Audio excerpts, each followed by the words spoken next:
रहीम अल्लाह ताला के नाम के साथ बिस्मिल्लाह जो इंतहाई रहमान और रहीम है।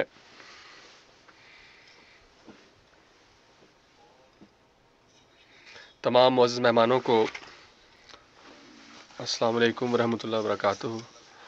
காத்துஹு. அல்லாஹ்வுடைய அருளும் சாந்தியும் சமாதானம் உங்கள் மீது இறங்கட்டுமாக. இன்று மீண்டும் ஒரு முறை நாம் இங்கு இந்த அமைதி கருத்தரங்கில் ஒன்று சேர்ந்திருக்கின்றோம். ஜமாத் அஹ்மதியா யூகே இதற்கான ஏற்பாடு செய்திருக்கின்றது. இதனுடைய நோக்கம் என்னவென்றால், நாம் ஒன்றிணைந்து விவகாரங்களை ஆழ்ந்து சிந்தித்து அதை தீர்வு காண வேண்டும். இந்த சமூகத்தில் உண்மையான அமைதியை நிலைநாட்ட முயற்சி செய்ய வேண்டும் என்பதாகும். கடந்த பல வருடங்களாக உலகில் உள்ள தலைவர்களுக்கும் அரசியல்வாதிகளுக்கும் முன்னாலும்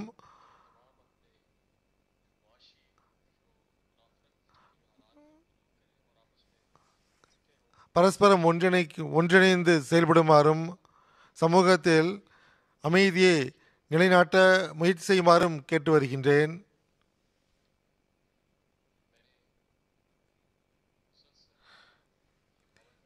இருபது வருடங்களாக நான் கூறி வருகின்றேன், எவ்வாறு இந்த போரை முடிவு கொண்டு வர வேண்டும். அது மார்க்கத்தின் பெயரால் இருந்தாலும் சரி,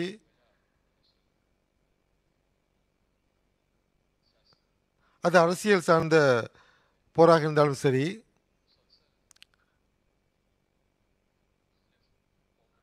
தொடர்ச்சியாக பல சமுதாயங்களுக்கு முன்னால் கவனமூட்டி வருகின்றேன்.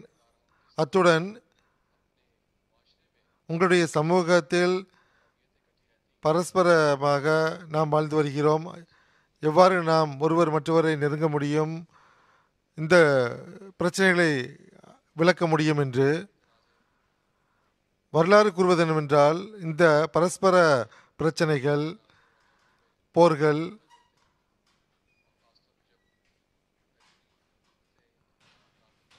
வெளிநாடுகளில் இருக்கக்கூடிய சக்திகள் தலையிடும்போது தங்களுடைய சுய லாபத்திற்காக ஒரு குறிப்பிட்ட வட்டத்தில் இருக்கக்கூடிய போரை விரிவாக்கி விடுகின்றன. நாம் இப்பொழுது தற்காலத்தில் கண்டு வருகின்றோம். வெளியில் உள்ள தலையீட்டின் காரணமாக ஈராக், சிரியா, சூடான் போன்ற இடங்களில் வெளியில் உள்ள ஆற்றல்கள் அதை சீர்குலைத்து விட்டன. பலவீனத்திலிருந்து அவர்கள் பயனடைகிறார்கள். அதன் காரணமாக நீதி சீர்குலைக்கப்பட்டு விட்டது. தொடர்ச்சியாக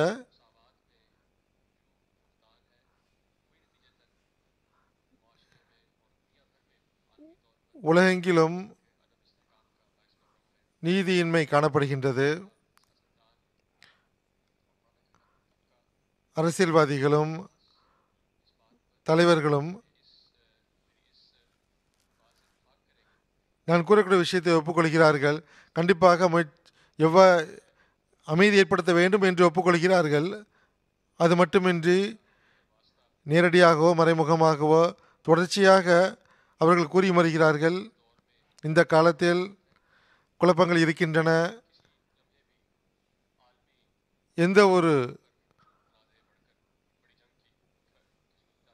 அது ஒரு நொடியில் முழு உலகப்போராக மாறிவிடக்கூடிய வாய்ப்பும் இருக்கின்றது. நான்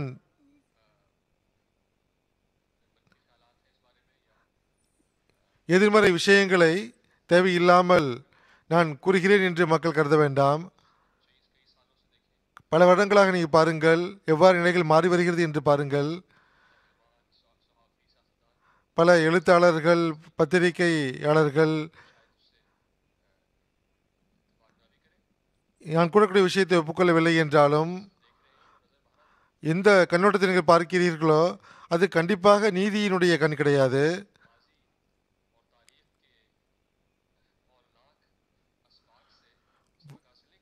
வரலாற்றினுடைய கடந்த காலத்தில் இருந்து அவர்கள் பயன்பெறுவதில்லை, அவர்கள் படிப்பினை பெறுவதில்லை. கடந்த 10 வருடத்தில் நாடுகளுக்கிடையில் ஏற்படக்கூடிய பிரச்சனைகளை பார்க்கின்றோம். அதை காணும்போது நிச்சயமாக அவர்கள் உண்மையை கண்டும் அவர்கள் கண்டும் காணாமல் இருக்கிறார்கள், முகத்தை திருப்பிக் கொள்கிறார்கள்.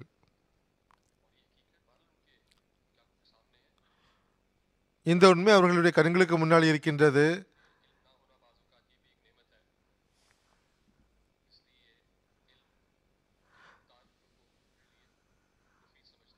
அதை பற்றி தெரியாமல் இருப்பதை தமக்கு சாதகமாக நினைக்கிறார்கள். இது பெரிய விஷயம் இல்லை என்று எவர்கள் கூறினார்களோ அவர்களே இப்பொழுது நியூக்ளியர் உடைய சக்தியை குறித்து இது உலகில் மிகப்பெரிய பேரழிவு வரலாம் என்று கூறுகிறார்கள்.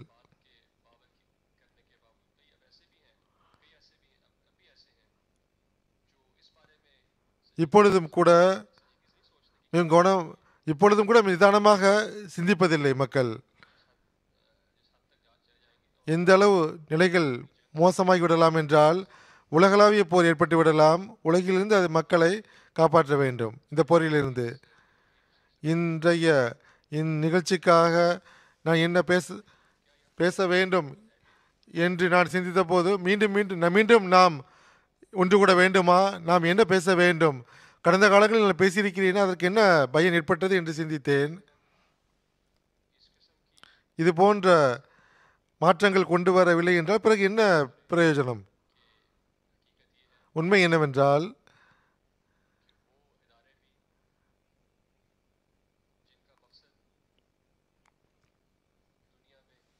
உலகில் அமைதி நிலைநாட்டுவதற்காக முயற்சி செய்த துறைகள் கூட கொஞ்சம் கொஞ்சமாக முற்றிலும் அவருடைய நிலை முற்றிலும் மாறிவிட்டது. உதாரணமாக யுஎன்ஓ ஒரு மிகவும் பலகீனமான முக்கியத்துவம் இல்லாத ஒரு துறையாக மாறிவிட்டது. எந்த சமுதாயத்திடத்தில் சக்தி இருக்கிறதோ, யாருடைய கையில் அந்த பிரம்பு இருக்கிறதோ அவர்கள் நடத்துகிறார்கள்.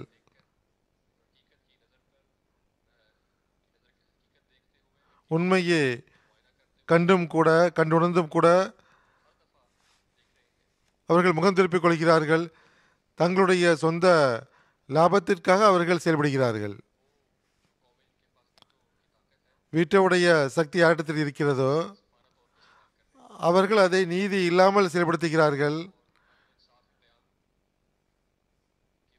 உலகில் நீதியை ஏற்படுத்துவதற்கு பதிலாக வீட்டோ எப்படி பயன்படுத்துகிறார்கள் என்றால் அவரது கையில் அவர்கள் தங்களது சொந்த இஷ்டத்திற்காக பயன்படுத்துகிறார்கள்.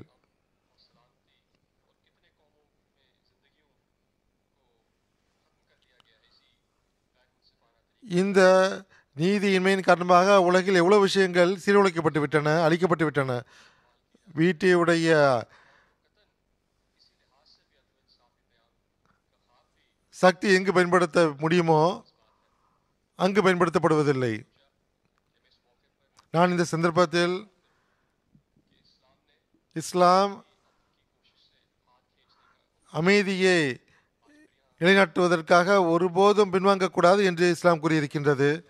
எவ்வாறு இருப்பினும் நாம் உண்மை பேச வேண்டும், ஏனென்றால் நாம் இறைவனுக்கு முன்னால் பதில் கொடுக்க வேண்டும். ஒரு நம்பிக்கையாளர் அல்லாஹ்வுக்கு முன்னால் ஆஜராகி நான் முழுமையாக முயற்சி செய்தேன், உலக அழிவிலிருந்து காப்பாற்ற முயற்சி செய்தேன் என்று பதிலளிக்க வேண்டும். பெருமானார் ஸல்லல்லாஹு அலைஹி வஸல்லம் அவர்கள் மிகவும் தெளிவாக கூறியிருக்கிறார்கள், ஜிஹாதுடைய மிகச்சிறந்த முறை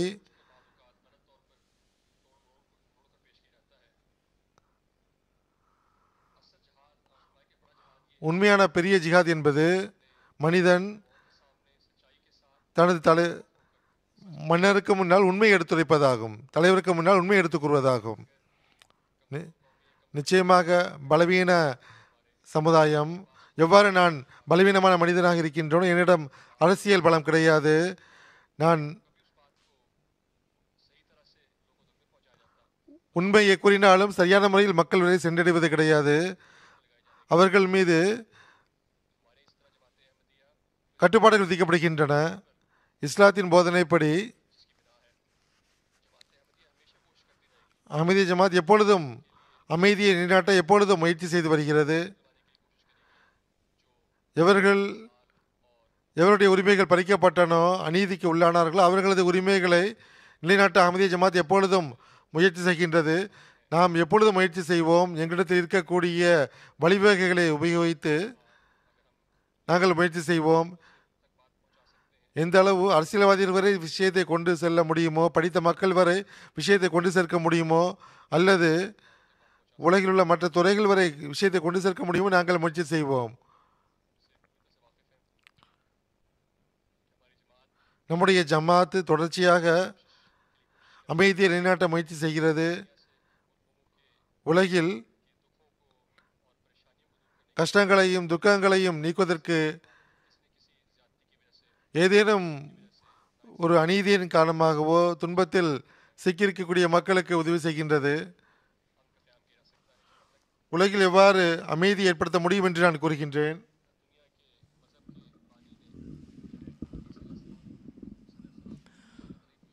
உலகத்தின் எந்த மதத்தின் தோற்றுநராக இருக்கட்டும், ஈசா அலி இஸ்லாமாக இருக்கட்டும், மூசா அலி இஸ்லாமாக இருக்கட்டும், அல்லது ஹஜ்ரத் நபிகள் நாயகம் ஸல்லல்லாஹு அலைஹி வஸல்லம் அவர்களாக இருக்கட்டும், அவர்கள் எப்பொழுதுமே தம்மை பின்பற்றக்கூடியவர்களுக்கு சமூகத்தின் அமைதியை முடிவு கொண்டு வந்துவிட்டு அநீதியையும் அக்கிரமத்தையும் அதிகரிக்க வேண்டும் என்று கூறவே இல்லை. சில பயங்கரமான சூழ்நிலைகளில் ஓரளவுக்கு வாழ் ஏந்துவதற்கு அனுமதி வழங்கப்பட்டுள்ளது. ஆனால் அதனுடைய உயிரோட்டம் என்னவென்றால் அநீதியையும் வரம்பெறுதலையும் தடுத்திருத்த வேண்டும். இஸ்லாத்தை பொறுத்தவரையில் இஸ்லாத்தின் ஒரு அகராதி பொருளே அமைதி மற்றும் சமாதானம் என்பதாகும். இஸ்லாத்தின் முழு போதனையை நீங்கள் எந்த கோணத்தில் பார்த்தாலும் சரி, நீங்கள் பார்ப்பீர்கள், திருக்குர்ஆன் மிகவும் தெளிவான சொற்களில் கூறுகின்றது, ஒரு நபர், ஒரு சமுதாயம் ஒரு தீமையான வேலையை செய்யும் பொழுது, தவறாய் செய்யும் பொழுது, வேறு ஒரு சமுதாயம் வரம்பு மீறி அவர்களிடம் பழி வாங்குவதற்கு அவர்களுக்கு உரிமை இல்லை. அல்லாஹ் கூறுகின்றான், நீங்கள் மன்னித்துவிட உங்களுக்கு சிறந்ததாகும். அந்த மன்னிப்பு யாருடைய சீர்திருத்தத்திற்கு வழிவகுக்கும் என்றால், திருக்குர்ஆனுடைய 49 அதிகாரத்தின் 10வது வசனத்தில் அல்லாஹ் கூறுகின்றான், 2 சமுதாயங்கள் மோதினால் மற்ற சமுதாயங்கள் சமரசப்படுத்த முயற்சி செய்ய வேண்டும் என்று திருக்குர்ஆன் கூறுகிறது. இதன் விளைவாக அமைதியை நீதி மற்றும் நேர்மையோடு நிலைநாட்டுவதற்கு முயற்சி செய்ய வேண்டும். ஒருவர் மற்றவரோடு சமரசத்திற்கு பிறகு ஒரு பிரிவு, ஒரு குழு அந்த உடன்படிக்கையை மீறிவிட்டால், மீண்டும் போரின் பக்கம் சென்றால், பிறகு அவர்களுக்கு எதிராக மிகவும் கடுமையாக போர் புரிய வேண்டும். மேலும் அவர்கள் திருந்தாது வரை போர் புரிய வேண்டும். ஆனால் அவர்கள் தங்களுடைய அநீதியை நிறுத்திவிட்ட பிறகு அவர்களுக்கு எதிராக ஆற்றலை பயன்படுத்துவதை தடுத்து நிறுத்த வேண்டும். அமைதி நீதியை அடிப்படை கொண்டிருக்கின்றது. மூன்றாவது ஆற்றல் நடுவில் வந்து சமரசத்தை ஏற்படுத்துவதற்கு என்ற பெயரில் தன்னுடைய சொந்த பலன்களை அந்த சமுதாயங்களின் விஷயங்களிலிருந்து பயன்பெறக்கூடாது. ஐக்கிய அரபுகள் அல்லது மற்ற அமைப்புகள் இந்த பணிக்காக அமைதியோடு பணியாற்ற விட்டால் இதற்கு பெரும் பலன்கள் கிடைக்கும். ஆனால் உலகத்தில் அமைதி நிலை பெறுவது சாத்தியமாக முடியாது. அதாவது பெரும் ஆற்றல்கள் தங்களுடைய விருப்பத்திற்கேற்ப பீட்டோவை பயன்படுத்தினால், ஆற்றலை பயன்படுத்தினால் வருத்தத்தோடு தெரிவிக்க வேண்டி வருகிறது. உலகத்தில் அமைதி மறைந்திருப்பதன் காரணமாக ஐக்கிய அரபுகளின் நிரந்தரம் மிகவும் பொலிவுகரமானதாக தென்பெறுவதில்லை. லேக் ஆஃப் நேஷன்ஸ் உருவானது, அது முடிவு கொண்டு வரப்பட்டது.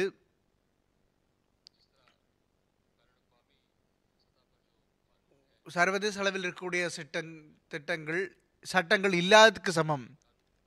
இந்த சட்டம் முழுமையாக கடைபிடிக்கப்படவில்லை என்றால் இதன் எதிராக வரக்கூடிய பயங்கரமான அந்த விளைவுகள் உங்களுடைய கற்பனைக்கும் அப்பாற்பட்டவையாக இருக்கும். எல்லாவற்றையும் விட முக்கியமான விஷயம், மிகவும் பயங்கரமான போர் புரிகிறது இஸ்ரேல் மற்றும் ஹமாஸுடையது. இது மட்டுமல்லாமல் ரஷ்யா மற்றும் உக்ரைனுடைய போரும் இருக்கிறது. இவை இரண்டும் மிகவும் முக்கியமான மற்றும் பயங்கரமான போர்கள் இப்போ சண்டையிடப்படுகின்றன. சில மக்கள் நினைப்பார்கள் இஸ்ரேல் மற்றும் பாலஸ்தீனத்துக்கு நடுவில் இருக்கக்கூடிய அந்த கருத்து வேறுபாடு இது மார்க்க கருத்து வேறுபாடு. ஆனால் உண்மை இதற்கு மாற்றமானதாகும். இது முழுக்க முழுக்க ஒரு பகுதிக்குள்ள போராகும், ஒரு இடத்தை கைப்பற்ற வேண்டும் என்பதற்கான போராகும். நிச்சயமாக இதற்கு பகுதியோடு தொடர்பு இருக்கிறது, மேலும் இடத்தை கைப்பற்ற வேண்டும் என்பதில் இருக்கின்றது. அரசாங்கத்தில் நிலைநாட்ட வேண்டும் என்பதற்காக இருக்கின்றது.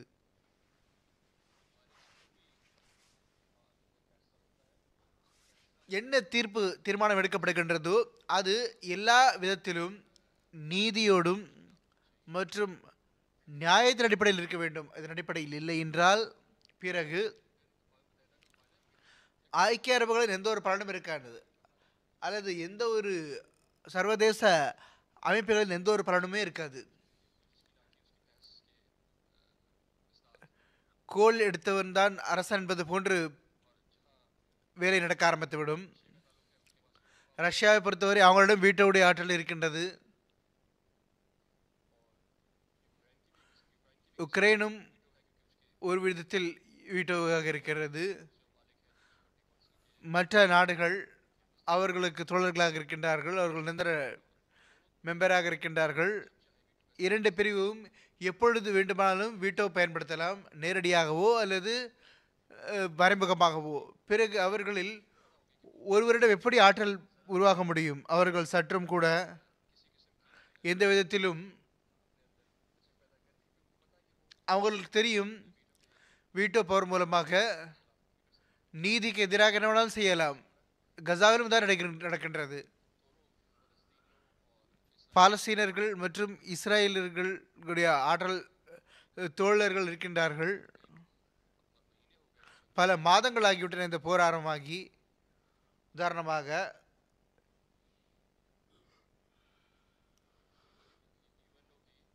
யுஎன்ஓடைய செக்யூரிட்டி கவுன்சிலின் 15 to 13 பேர் கசாவில் போர் நிறுத்தம் சம்பந்தமாக ஓட்டு கொடுத்திருந்தார்கள். ஆனால் அமெரிக்கா வீட்டோவை பயன்படுத்திவிட்டது. விளைவாக இந்த கோரிக்கை முடிந்துவிட்டது. இது எப்படி சாத்தியமாக்க முடியும்? ஒரு பெரும்பாலானோர் ஒரு பக்கம் இருக்கின்றார்கள் என்றால் வீட்டோ மூலமாக பெரும்பாலானவர்களுடைய அந்த ஆற்றலை தீர்மானத்தை நீங்கள் ரத்து செய்து விடுகிறீர்கள். இது டெமோக்ரஸியா?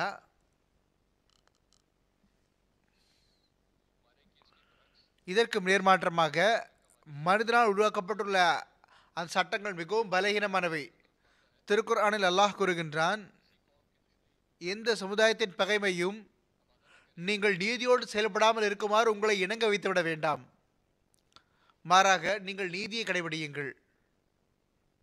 இது இறைச்சத்திற்கு மிகவும் நெருக்கமானதாகும்.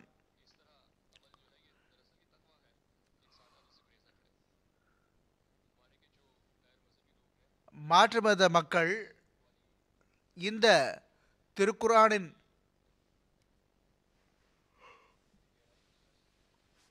போதனையின் ஆழத்தை புரிய முடியும்.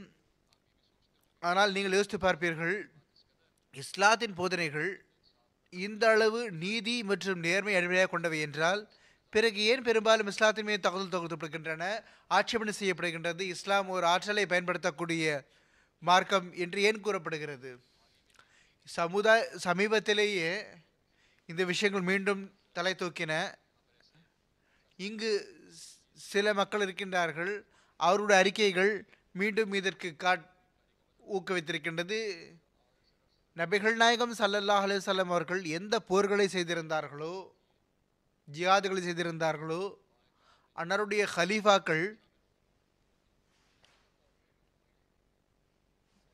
கலந்து கொண்ட போர்கள் அனைத்தும் தற்காப்பு போர்களாகும். திருக்குர்ஆனோ தற்காப்பு போருக்கு எப்பொழுது அனுமதி அளிக்கின்றது என்றால் அதை தவிர வேறு வழியே இல்லாமல் இருக்கும்போது தான். நீங்கள் இஸ்லாத்தின் வரலாற்றை படித்து பார்த்தால் முஸ்லிம்கள் மீது மிக அதிகமாக அநீதி இழைக்கப்பட்டிருக்கின்றது. எல்லை மீறும் பொழுது பிரச்சனை வரும் பொழுது திருக்குர்ஆன் 22 அதிகாரத்தின் 40வது வசனத்தில் அல்லாஹ் தெளிவாக கூறுகின்றான், எவர்கள் மீது போர் சுமத்தப்பட்டிருக்கின்றதோ அவர்களுக்கு தம்முடைய தற்காப்புக்கு அனுமதி அளிக்கப்பட்டுள்ளது. இந்த அனுமதி அவர்களுக்கு வழங்கப்படாமல் இருந்திருந்தால் பிறகு அநீதி தொடர்ந்திருக்கும்.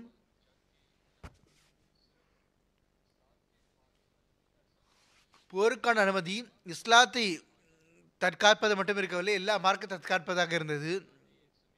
அப்பொழுதுதான் மார்க்க சுதந்திரம், கருத்து சுதந்திரம் ஆகிய இரண்டையும் ஒரு மனிதன் பின்பற்ற முடியும். எனவே அல்லாஹ்வுடைய கட்டளை என்னவென்றால், போர் மூலமாக தற்காப்பு போர் மூலம் இருந்தால் யூதர்களுடைய வழக்க ஸ்தலங்கள், தேவாலயங்கள், கோயில்கள் மற்றும் அல்லாஹ்வின் பெயர் அதிகமாக இருக்கக்கூடிய பள்ளி வாயில்கள் அழிக்கப்படும். எனவே முஸ்லிம்களுக்கு கட்டளையிடப்பட்டுள்ளது, அவர்கள் எல்லா மார்க்கங்களையும் தற்காக்க வேண்டும், எல்லா மார்க்கங்களின் மதங்களின் வழிபாடு தலங்களையும் பாதுகாக்க வேண்டும். எங்கு தற்காப்பு போருக்கான அனுமதி வழங்கப்பட்டுள்ளதோ அங்கு முஸ்லிம்களான ஆகிய நாம் மிகவும் கடுமையான சட்டத்திட்டங்களை அல்லாஹ் உருவாக்கியிருக்கக்கூடிய கடுமையான சட்டங்களுக்கு ஏற்ப செயலாற்றுமாறு கட்டளை வழங்கப்பட்டுள்ளது. கடுமையான போருக்கான நிபந்தனைகளாகும். போருக்கான நோக்கம் தனிப்பட்ட நோக்கத்தை பெறக்கூடியதாக இருக்கக்கூடாது, நிலங்களை கைப்பற்றுவதாக இருக்கக்கூடாது, மற்றவர்கள் மீது ஆதிக்கம் செலுத்துவதாக இருக்கக்கூடாது. மாறாக முஸ்லிம்களுக்கு போருக்கு எதற்காக மட்டும் வழங்கப்பட்டிருக்கிறது என்றால், அவர்கள் மீது போர் சுமத்தப்பட்டிருந்தால் அவர்கள் தற்காப்புக்காக போர் செய்து கொள்ளலாம். மேலும் ஒரு நபர் போரில் முந்திக் கொள்கிறார் என்றால் மற்ற சமுதாயங்கள் இணைந்து அவரை அந்த அநீதியிலும் தடுக்க வேண்டும். அவர் அந்த அநீதியிலிருந்து நின்றுவிட்ட பிறகு அந்த பழிவாங்கும் நெருப்பை மற்ற மக்கள் அணைத்து விட வேண்டும்.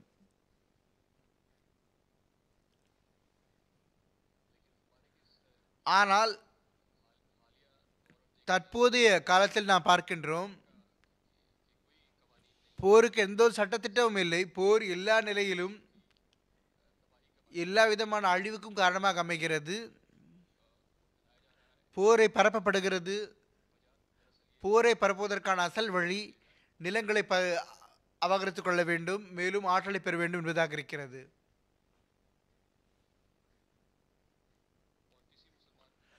எந்த ஒரு முஸ்லிமுக்கும் எந்த ஒரு பள்ளிவாசலையும் தன்னுடைய போர் தேவைக்காக ஒரு மையமாக ஆக்கிக் கொள்வது அல்லது தன்னுடைய படைகளை வைத்துக் கொள்வது பொருத்தமானது அல்ல. இஸ்லாம் மிகவும் வன்மையாக தடுத்திருக்கின்றது. உங்களுடைய எதிரிகளின் வடக்க ஸ்தலங்களையும் கூட நீங்கள் இழப்பு ஏற்படுத்தக்கூடாது. இது போக நபி பெருமானார் ஸல்லல்லாஹு அலைஹி வஸல்லம் அவர்கள் இதற்கு முன்னுள்ள காலங்களில் அந்த உருவத்தை சிதைக்கக்கூடிய ஒரு வழக்கம் இருந்தது, சம்பிரதாயம். அதை முடிவு கொண்டு வந்தார்கள். மரணித்தவர்களுடைய உடல்களின் பல்வேறு உறுப்புகள் சிதைக்கப்படும். எந்த விதத்திலும் மரணித்த உடல்களோடு அவமரியாதை நடந்து கொள்வது அனுமதி இல்லை. பெண்கள், குழந்தைகள், வயதினர்கள் ஆகிய யார் மீதும் அநீதி தாக்குதல் தொடுப்பதற்கு அல்லது அவர்களை போரில் இணைத்துக் கொள்வதற்கு இஸ்லாம் அனுமதி வழங்கவில்லை. துறவிகள் இருக்கின்றார்கள், கிறிஸ்தவர்களின் பாதிரிகள் இருக்கின்றார்கள், அல்லது யூதர்களின் துறவிகள் இருக்கின்றார்கள். யார் மீதும் தாக்குதல் தொடுக்கக்கூடாது. நபி ஸல்லல்லாஹு அலைஹி வஸல்லம் அவர்கள் முஸ்லிம் படை வீரர்களுக்கு கடுமையாக தடுத்திருக்கின்றார்கள். எந்த வகையிலும் பொதுமக்கள் மீது தாக்குதல் தொடுப்பதை, அச்சத்தை ஏற்படுத்துவதிலிருந்து, அவர்கள் எதிரிகளுடைய பொதுமக்களாக இருந்தாலுமே சரி, எந்த வகையிலும் நீதி நேர்மை வழியிலிருந்து விலகக்கூடாது.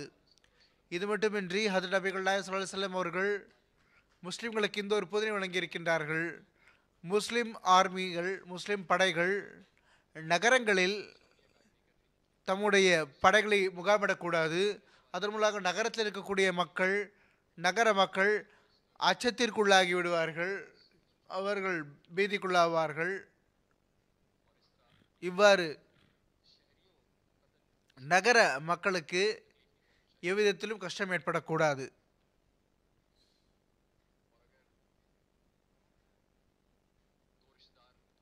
இரண்டு உறவினர்களுக்கு இவர்கள் போர் கைதிகளாக ஆக்கப்பட்டிருந்தால் அவர்களுடைய ஓய்வுக்கு எல்லா விதமான ஏற்பாடுகளும் செய்ய வேண்டும். போர் வீரர்களுடைய ஓய்வை பொறுத்தவரை உங்களுடைய ஓய்வு விட அவர்களுக்கு முக்கியத்துவம் வழங்கல் என்று கூறப்பட்டுள்ளது. எவ்வாறு இருப்பினும் எல்லா விதமான அநீதியும் வன்மையாக தடுக்கப்பட்டுள்ளது. போர் கைதிகளை பொறுத்தவரை அவர்களோடு மென்மையாக நடந்து கொள்ளுமாறு கட்டளையிடப்பட்டுள்ளது. நபிகள் நாயகம் ஸல்லல்லாஹு அலைஹி வஸல்லம் அவர்களின் இன்னொரு கட்டளை நமக்கு இருக்கின்றது.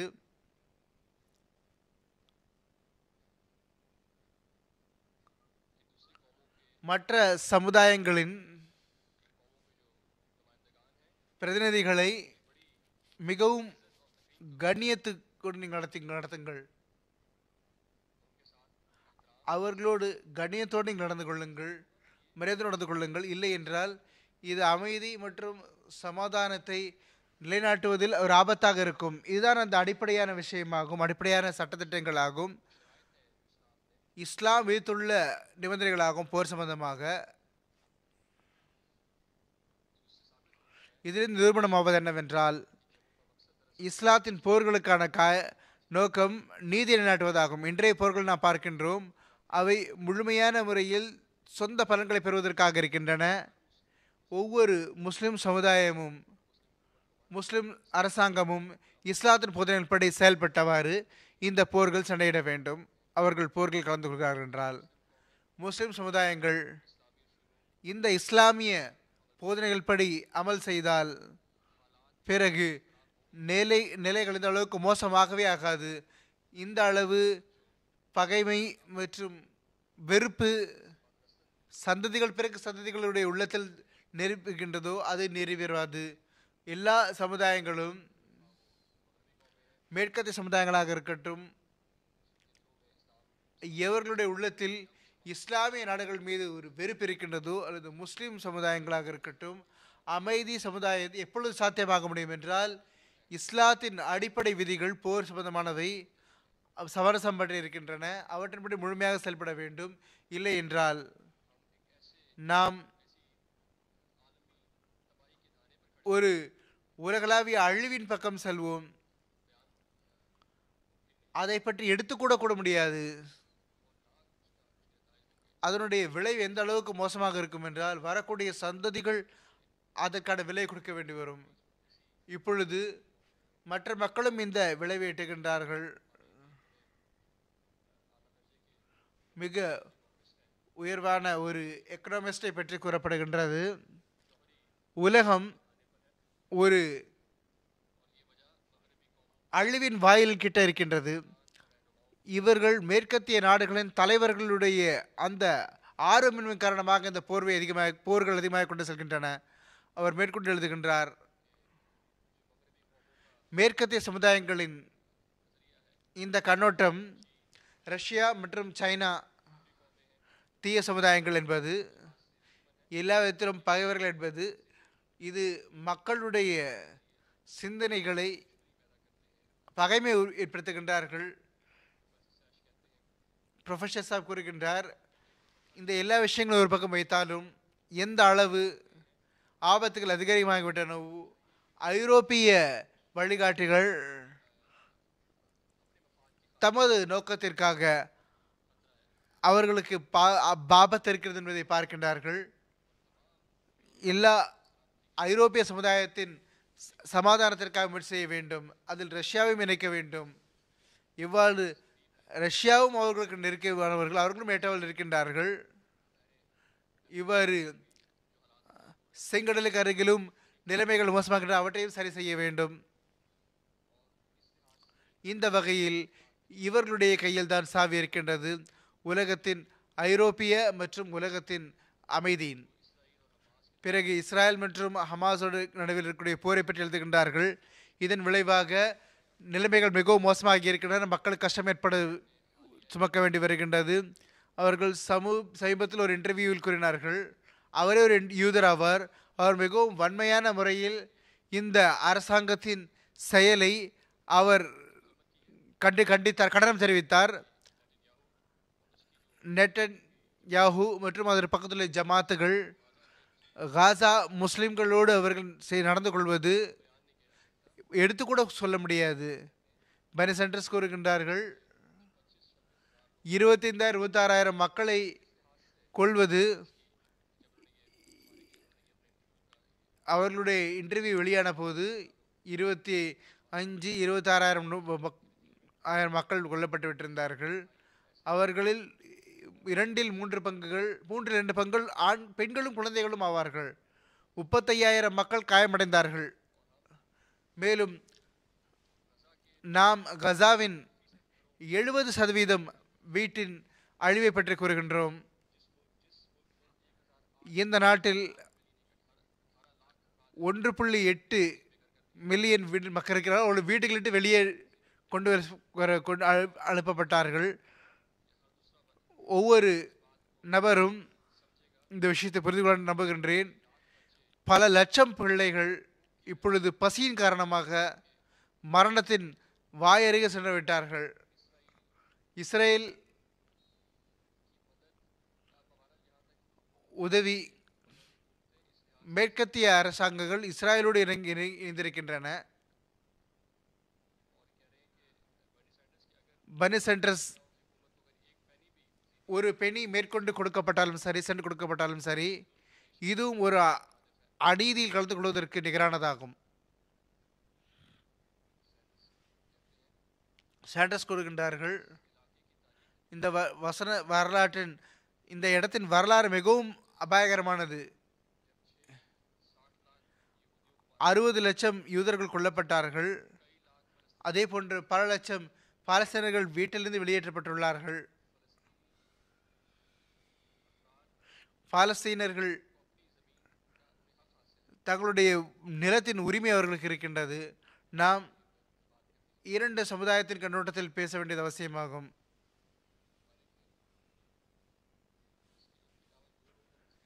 இவர்களுக்கு தவிர நான் இன்னும் இருவரை பற்றி கூறினேன். இன்னும் பல வெறிவெறியாளர்கள் இருக்கின்றார்கள். அவர்கள் இப்பொழுது இஸ்ரேலை பற்றி மிகவும் பகிரங்கமாக கூறுகின்றார்கள். இது எனக்கு மகிழ்ச்சி ஏற்படுவதில்லை நான் இந்த விஷயங்கள் எடுத்து சொல்வதற்கு. ஆனால் நான் துவா செய்கிறேன். எனக்கு நம்பிக்கை இருக்கிறது, விரைவாக உலகத்திற்கு அறிவு வந்துவிட வேண்டும்.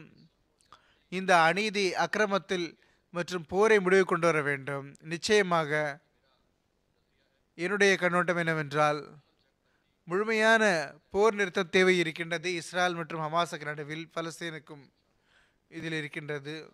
இது போக ரஷ்யா மற்றும் யுக்ரைனுக்கு நடுவில் இருக்கக்கூடிய அந்த போரையும் உடனடியாக நிறுத்திக்கொண்டே தேவை இருக்கின்றது.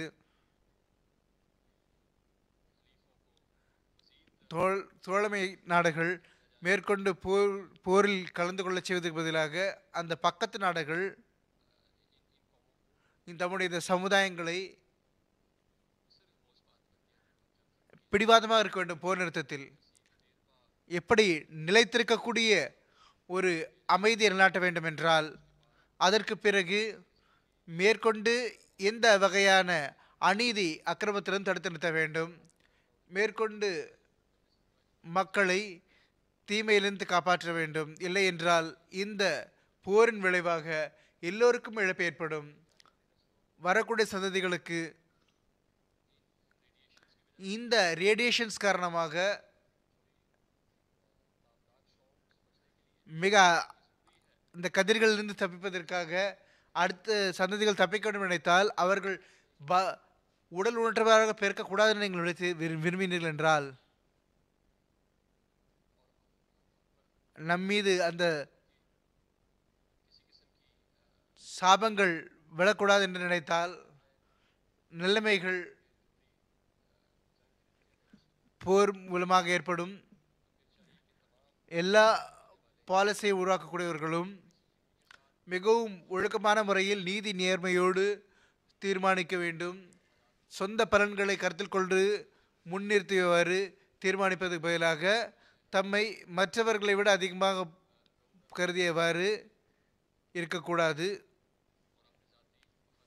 தங்களுடைய சொந்த பலன்களை விட்டு அப்பாற்பட்டு மனித குலத்தை நிலையாட்டுவதற்கு முயற்சி செய்ய வேண்டும். வரக்கூடிய சந்ததிகளுக்கு எப்படிப்பட்ட உலகத்தை வழங்க வேண்டும் என்றால் அமைதி மற்றும் சமாதானத்த உலகாக இருக்க வேண்டும். நாம் எல்லா முயற்சிகளையும் இதில் தான் செலவழிக்க வேண்டும். நாம் எப்படிப்பட்ட உலகத்தை நிலைநாட்ட வேண்டும் என்றால் அது அமைதியை உள்ளிட்டக்கூடியதாக இருக்க வேண்டும். அது அல்லாமல் நீதி நேர்மையை கைவிடக்கூடிய அந்த உலகத்தை நாம் நிலைநாட்டக்கூடாது.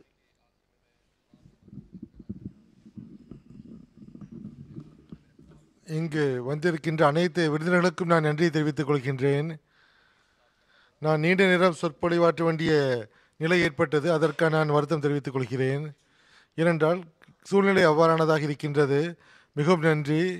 நான் மீண்டும் உங்களுக்கு நீங்கள் அனைவரும் வந்ததற்காக நன்றி தெரிவித்துக் கொள்கிறேன்.